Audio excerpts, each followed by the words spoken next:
کہتے ہیں کہ زاہد کا بچپن ایک غربت میں گزرا تھا۔ والدین بہت غریب تھے، 3 بہن بھائی تھے، باپ مزدوری کرتا تھا اور ماں لوگوں کے گھر برتن صاف کرتی تھی۔ لیکن اس کے باوجود والدین کی خواہش تھی کہ بچے تعلیم حاصل کریں۔ کہنے کو وہ شہر لاہور میں رہتے تھے، مگر پڑھے لکھے نہ ہونے کی وجہ سے وہ اپنا ذریعہ معاش نہ بنا سکے، مگر بچوں کی بہتری کے لیے فکر مند ضرور ہوتے۔ زاہد جب باپ کو مزدوری کرتے ہوئے دیکھتا تو وہ تکلیف محسوس کرتا۔ وہ اکثر باپ کی ہیلپ کرتا، کبھی یہ شرم محسوس نہ کرتا کہ لوگ کیا کہیں گے۔ سوچتا کہ لوگ ہماری غربت میں کیا کبھی مدد کرتے ہیں، تو پھر میں یہ بات کیوں سوچوں۔ وہ باپ کی مدد کرنے کے لیے اس کے پاس چلا جاتا تھا کہ میرا باپ بھی تو کچھ دیر ریسٹ کر لے۔ اب اس کے دل میں یہی خواہش تھی کہ وہ کچھ نہ کچھ تعلیم حاصل کرے تاکہ والدین کی خواہش کو پورا کر سکے۔ جس گھر میں وہ رہتے تھے وہ دادا دادی کا گھر تھا۔ اس کا باپ ان کا اکلوتا بیٹا تھا اور وہ دونوں چند سال سے فوت ہو چکے تھے، اور یہ گھر اس کے پاپا کے پاس تھا اور اس پر بہت خوش تھے کہ چھوٹا سا مکان تو صحیح مگر سر چھپانے کا جگہ تو ہے بچوں کی۔ اسکول میں داخل کیا ہوا تھا سب بچوں کو۔ زاہد سب سے بڑا تھا۔ ایک بھائی اور ایک بہن تھی۔ وہ دن رات محنت کرتا، ساری رات وہ پڑھتا۔ اسکول کی واپسی ہوتے ہی وہ باپ کے ساتھ مزدوری کرتا۔ اس کے والد کو یہ اچھا نہیں لگتا تھا، مگر وہ کہتا، بابا جب آپ اس عمر میں ہمارے لیے آسانی پیدا کرتے ہیں تو ہم کیوں نہ آپ کا احساس کریں۔ باپ کی آنکھوں میں خوشی سے ڈھیروں آنسو آ جاتے اور وہ اللہ سے بچوں کی کامیابی کی دعا کرتا۔ کہتے ہیں باپ کی دعا عرش پر جاتی ہے، چاہے وہ بد دعا ہو یا دعا ہو۔ اور یوں وقت دھیرے دھیرے گزرتا گیا۔ ماشاءاللہ اب اس نے کالج میں FA کا ایگزام میں ٹاپ کیا۔ آج اسے لگا کہ ہماری تمام مشکلیں دور ہو جائیں گی۔ اس نے پارٹ ٹائم جاب کی، ایک کریانے کی دکان سے شروع کی تھی تاکہ اپنی فیس وہ خود دے سکے۔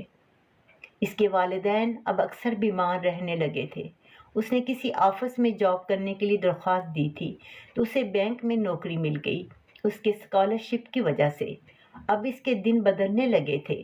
بہن کی شادی میٹرک کے بعد باپ نے کر دی۔ چھوٹا بھائی بھی اب فرسٹ ایئر میں آ چکا تھا۔ وہ بھی بھائی کی بہت رسپیکٹ کرتا اور محنت کے ساتھ تعلیم کو جاری رکھا ہوا تھا۔ اس کے دل میں یہ خواہش تھی کہ والدین محنت کرنا چھوڑ دیں، مگر وہ دونوں بچوں پر بوجھ بننا نہیں چاہتے تھے۔ اسے اس چیز نے اندر ہی اندر کھا لیا تھا کہ یہ دونوں کیوں اس عمر میں مزدوری نہیں چھوڑتے۔ وہ کہتے، بیٹا ہم حرکت کرتے رہیں گے تو ٹھیک رہیں گے۔ پھر وہ ان کے جواب سے چپ ہو جاتا کہ جس طرح یہ میرے والدین خوش ہیں میں انہیں خوش رہنے دوں۔ زاہد اپنے والدین کی ہر طرح سے مدد کرتا اور والدین ہمیشہ اللہ کے شکر گزار رہتے کہ خدا نے انہیں نیک اور فرما بردار اولاد دی ہے۔ خود بھی عبادت کرتے تو بچوں کو بھی عبادت کی عادت ڈالی ہوئی تھی، جس کی وجہ سے بچے بھی اپنی روٹین کے مطابق نماز پڑھتے تھے۔ اس کی ایمانداری کی وجہ سے، اس کی محنت کی وجہ سے زاہد اب بینک مینیجر بن گیا تھا۔ گھر کی حالت اچھی بنا لی تھی۔ اب اسے بے انتہا اچھے اچھے رشتے آنے لگے تھے۔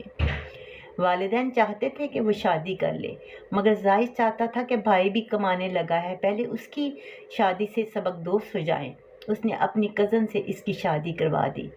گھر میں والدین کے لیے ایک بہو آ گئی تھی۔ اب اس نے ایک کام کرنے والی بھی رکھ لی تھی۔ آج جو کچھ اس کو ملا تھا وہ والدین کی دعاؤں کے طفیل تھا۔ کہتے ہیں زندگی میں دکھ سکھ آتے ہیں۔ اسے یہ نہیں معلوم تھا کہ والدین اس سے یوں اچانک بچھڑ جائیں گے۔